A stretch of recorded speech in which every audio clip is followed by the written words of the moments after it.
ఓం సాయిరామ్. సాయి భక్తులందరికీ నమస్కారం అండి. సాయిబాబా దయ వల్ల ప్రతి ఒక్కరి కుటుంబం ఎక్కడున్నా కూడా సుఖంగా, సంతోషంగా ఎప్పుడు కూడా ఆయురారోగ్యాలతో ఎప్పుడు సంతోషంగా ఉండాలని చెప్పి సాయి తరపున నేను కూడా కోరుకుంటున్నాను. ఈరోజు వీడియోలో సాయి పిలుపు ద్వారా మనకొచ్చినటువంటి సందేశం ఏంటి? బాబాగారు మనతో ఏ సందేశాన్ని చెప్పాలనుకుంటున్నారంటే, తల్లి అంతా గమనిస్తూనే ఉన్నాను.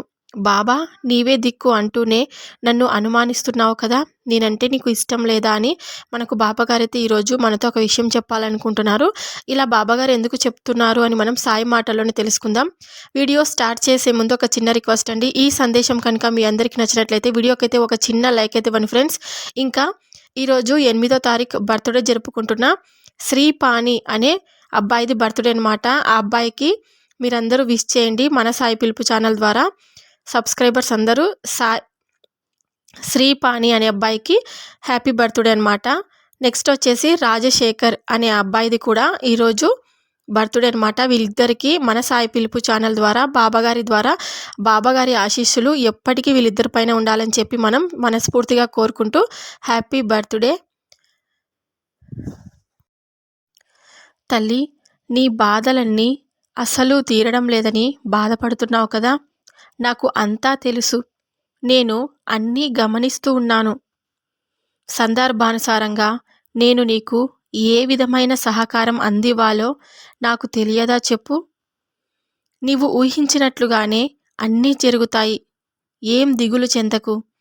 నా మాట మీద నమ్మకం ఉంది కదా. నా మీద నమ్మకం ఉంటే ధైర్యంగా ఉండు. అనుమానమే పెట్టుకోకు. అంతా నువ్వే చూసుకోండి బాబా అని అంటావు. మనసులో మాత్రం సందేహంతో ఉంటావు. ఒకటి తెలుసుకో తల్లి, నా ఆశీస్సులు ఎంత ముఖ్యమో నీపైన నీకు నమ్మకం కూడా ఇంకా ముఖ్యం. బాబా చేస్తాడని పైకి మాటే చెప్తావు కానీ నీ మనసులో మాత్రం చేస్తాడా చేయడా అని నన్ను ఎప్పుడుకీ అనుమానిస్తూనే ఉంటావు. నిన్ను ఎవరూ మార్చలేరు. నీ చెడు గుణాల నుండి తప్పించుకోవడానికి దారైతే నేను చూపిస్తాను. అయితే మరి ఆ దారిలో నడవాలో వద్దో నిర్ణయం మాత్రం నీదే.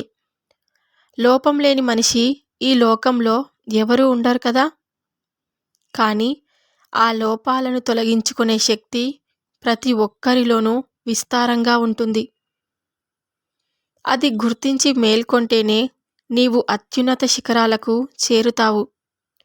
ప్రయత్నం చెయ్యి. నేను నీకు తోడుగా ఉంటాను కదా. నమ్మకంతో మొదలుపెట్టు. నమ్మకంతో చేసే పని ఏదైనా విజయాన్ని అందిస్తుంది. అపనమ్మకంతో ఏ పని మొదలు పెట్టాలనుకున్నా కూడా అది అపజయమే అవుతుంది తప్ప విజయాన్ని అందించలేదు. నేను నీకు ఎప్పుడైనా మాట ఇచ్చాను అంటే అది జరుగుతుంది, మనస్ఫూర్తిగా జరుగుతుందని అర్థం. అలా కాకుండా ఇతరులతో నేను బాబాని చాలా నమ్ముతున్నాను అని ఇతరులతో చెప్తావు. కానీ నీ మనస్సులో మాత్రం బాబా లేడు, ఎవరు లేరు, నేను బాబాని అసలు నమ్మడం లేదు, నాకు ఒక్క పని కూడా జరగడం లేదని నన్ను ఎప్పుడూ అనుమానిస్తూనే ఉంటావు. ఇలా అపనమ్మకంతో నన్ను నమ్ముకున్న నీకు ఏ విధమైన సహాయం చేయగలను చెప్పు? పూర్తి విశ్వాసంతో, భక్తి శ్రద్ధలతో నన్ను నమ్ముకున్న వాళ్ళను నేను ఎప్పుడూ మోసం చేయను. ఎల్లప్పుడూ సంతోషంగా ఉండాలన్నది నీ ఆలోచన, కోరిక. అయితే ఎల్లవేళలా ఒకలానే ఉండాలి అంటే సాధ్యమేనా? నీవు ఎదుటివారిని చూసి వారు ఎల్లప్పుడూ ఆనందంగా, నవ్వుతూ హాయిగా గడుపుతున్నారు, నాకు ఎందుకు ఇలా అని అన్ని సమయాల్లో బాధపడుతూ ఉంటావు.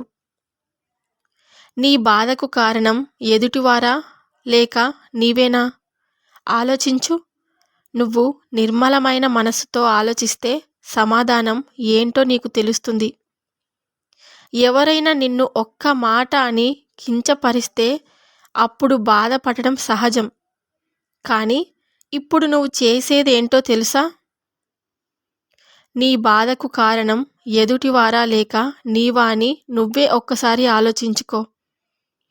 బాబా, ఎందుకు నాకు ఇలాంటి పరిస్థితులు ఇచ్చావు? నా మీద దయ లేదా?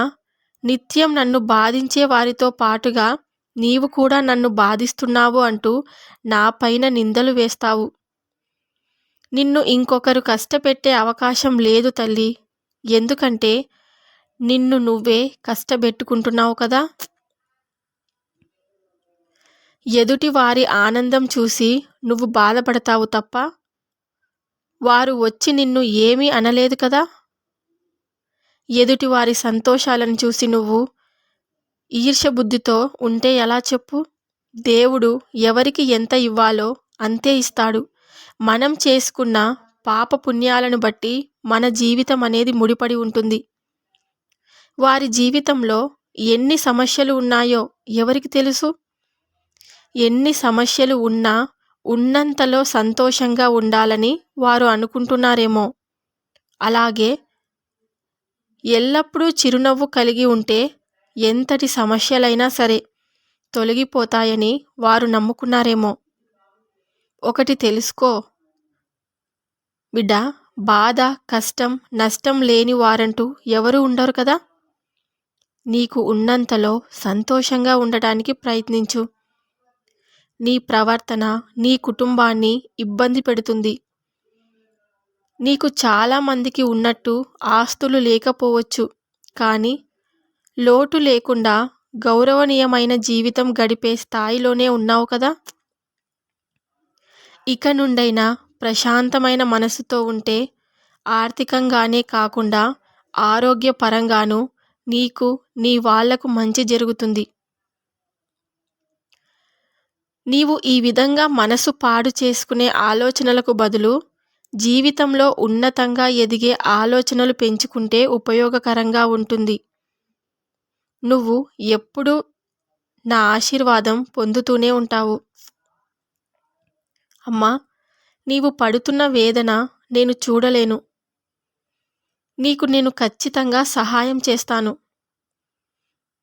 నువ్వు ఎంతో గొప్ప ఇల్లాలివమ్మా. నీ భర్త అదృష్టవశాత్తు నువ్వు అతనికి భార్యగా లభించావు. నీ మనసు బంగారం కన్నా ఎక్కువ. ఒకప్పుడు నీకు చదువు లేదని చాలామంది అవమానించారు, అవునా తల్లి? చదువు లేకపోతే ఏమైంది? నీ దగ్గర ఉన్న సుగుణాలు నిన్ను హేళన చేసిన వారికి లేవు.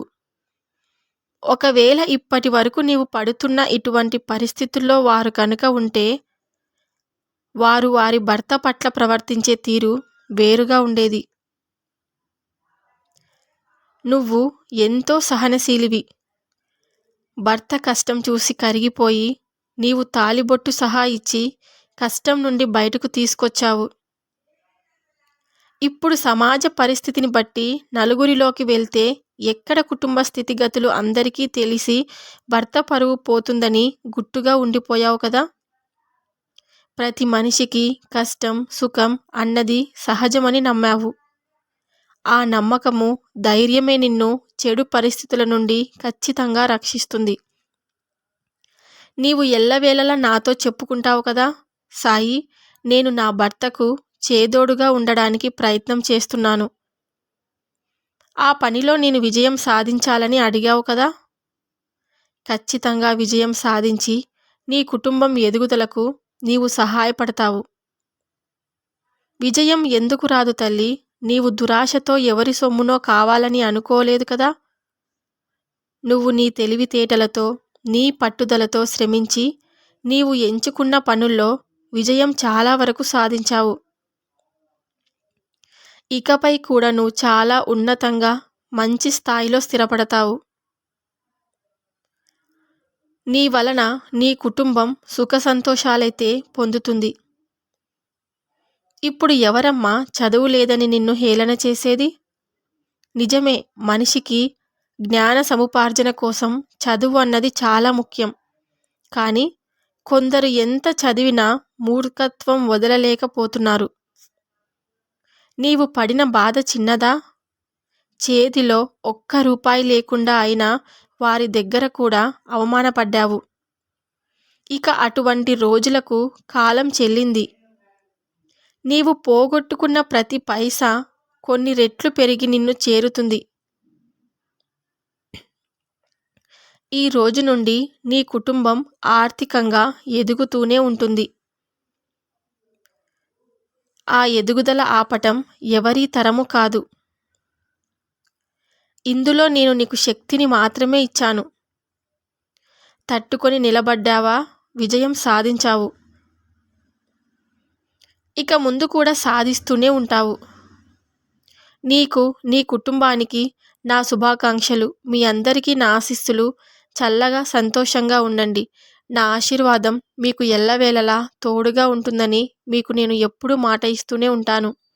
నాపై అనుమానం ఎప్పుడూ పెట్టుకోకండి. నేను ఏ పని అయినా చెయ్యాలనుకున్నప్పుడు ఖచ్చితంగా చేసి చూపిస్తాను. నాపై పూర్తి విశ్వాసం, నమ్మకంతో ఉండండి. శ్రద్ధాసబూరిలను అలవరుచుకోండి. ఇతరులను బాధ పెట్టకండి. ఒకరిని హేళన చేయడం వల్ల నీకేమీ బలం కలగదు కదా. ఒకరిని బాధ పెట్టడం వల్ల వారి వారి పాపం కర్మలను నువ్వు ఇంకా మూట కట్టుకుంటావు. వారికున్న పాపాలన్నీ నీకే ఇంకా ఎక్కువైపోతాయి. అందుకే నువ్వు ఇతరులను బాధ పెట్టి సంతోషపరచాలన్న ఆలోచనను మొదటగా వదిలేయి. ఎప్పుడు కూడా ఒకరిని బాధ పెట్టి బ్రతకాలనుకోవడం అది మన మూర్ఖత్వమే అవుతుంది.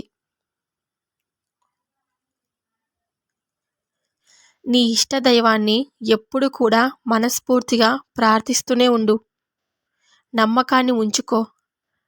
నీకు, నీ కుటుంబానికి ఎప్పుడూ నా ఆశీస్సులు ఉంటాయని మాట ఇస్తున్నాను అని బాబాగారైతే ఈరోజు మనకు ఈ సందేశం ద్వారా ఒక మంచి సందేశాన్ని అయితే మన ముందుకు తీసుకొచ్చారనమాట. బాబాగారి సందేశం కనుక మీ అందరికీ నచ్చినట్లయితే కనుక మరికొంతమందికి షేర్ చేయడానికి ప్రయత్నించండి. ఇంకొక రిక్వెస్ట్ అండి, వీడియోకి అయితే ఒక చిన్న లైక్ అయితే ఇవ్వండి ఫ్రెండ్స్. ఇంకా శ్రీపాణి రాజశేఖర్ అనే వీళ్ళిద్దరికీ మన సాయి పిలుపు ఛానల్ ద్వారా పుట్టినరోజు శుభాకాంక్షలు. వీళ్ళిద్దరూ ఎప్పుడు బాబాగారి ఆశీస్సులతో ఆయురారోగ్య ఐశ్వర్యాలతో ఎప్పుడూ ఉండాలని మనస్ఫూర్తిగా కోరుకుంటూ ఇంకా ఈరోజు వీడియో అనేది ఎండ్ చేసేస్తున్నాను. ఒకవేళ మీరు బర్త్డే విషెస్ రేపు 9వ తారీఖు ఎవరిదైనా ఉంటే కనుక మీరు ముందుగానే నాకు కామెంట్ సెక్షన్లో కామెంట్ చేయండి ఫ్రెండ్స్. మన సాయి పిలుపు ద్వారా వాళ్ళకు కూడా విషెస్ అనేది అందచేద్దాము. రేపటి కొత్త వీడియోతో మళ్ళీ కలుద్దాం. అంతవరకు సర్వేజన సుఖినో భవంతు. జై సాయిరామ్.